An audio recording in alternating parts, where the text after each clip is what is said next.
بسم اللہ الرحمن الرحیم۔ ایک علاقے میں ایک بابا جی کا انتقال ہو گیا۔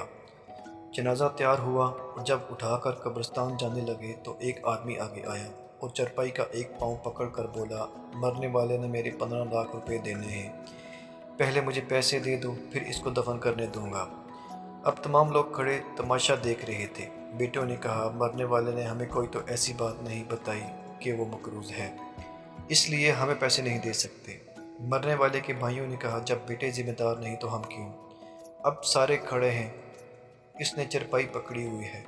جب بات گھر کی عورتوں تک جا پہنچی، مرنے والے کی اکلوتی بیٹی نے جب یہ بات سنی تو فوراً اپنا سارا زیور اتارا اور اپنی ساری نقد رقم جمع کر کے اس آدمی کے لیے بھجوا دی اور کہا، اللہ کے لیے یہ رقم اور زیور بھیج کر اس کی رقم رکھو اور میرے ابو کا جنازہ نہ روکو، میں مرنے سے پہلے سارا قرض ادا کر دوں گی، باقی رقم کا جلد بندوبست کروں گی۔